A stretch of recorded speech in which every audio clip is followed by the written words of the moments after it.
Hello, Americans. President Donald Trump here, preparing to leave office.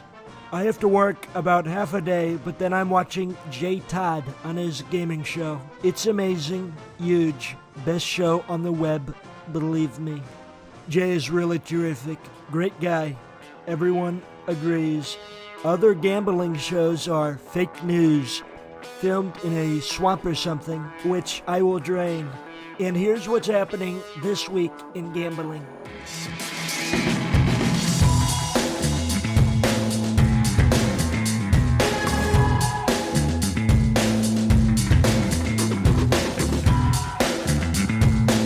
Well, here we are, barely 2 weeks into the brand new year, and already things are just as batshit crazy as they were last year.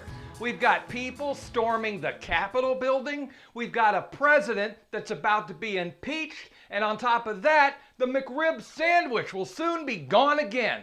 It's madness, I tell you, madness!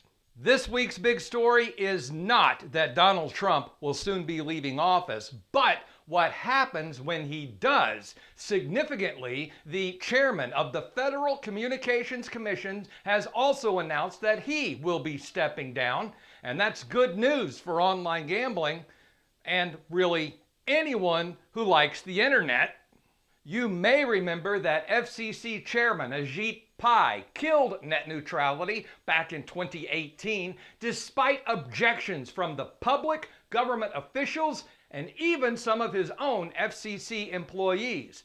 But now that a new administration is taking over, Mr. Pai has voluntarily stepped down before they throw him out on his ass.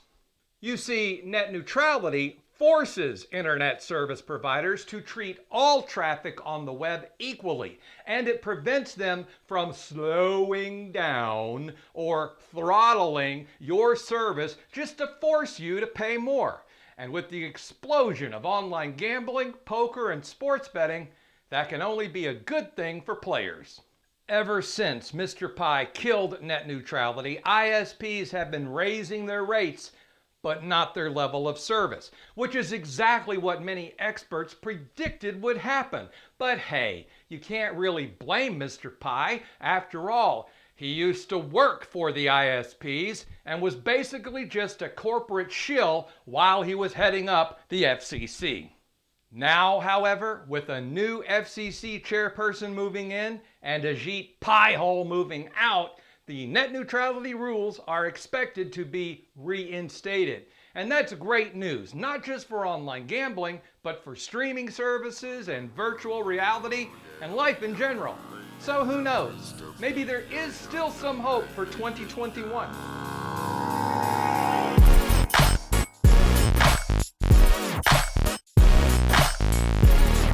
This Week in Gambling has been made possible by Online Casino City, your guide to excitement with over 3,000 independent online casino reviews. Visit online.casinocity.com. On our last show, we spoke about the continued expansion of sports betting in America. And now it looks like the state of Virginia will be able to start accepting wagers before the Super Bowl. And with so many states now regulating the activity, some are wondering just how big can this get? Expectations are that betting on sports in this country could generate up to $3 billion just in 2021. Not bad for an industry that didn't even exist outside of Nevada just 3 short years ago. Plus, expectations are that up to 14 more states could regulate the activity this year, and that by 2026, the business could be generating over $10 billion a year. And finally this week, the United States isn't the only country allowing expanded sports betting. The Philippines just announced that they too will allow the activity to be regulated, permitting online horse racing and cockfighting. Now, I'm not one to judge another culture, but cockfighting? Well, let's just say I was relieved to learn they were talking about chickens.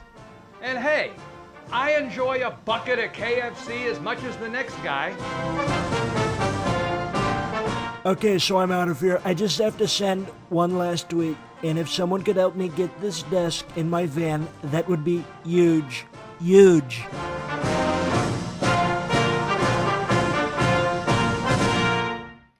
Eastbound and Down.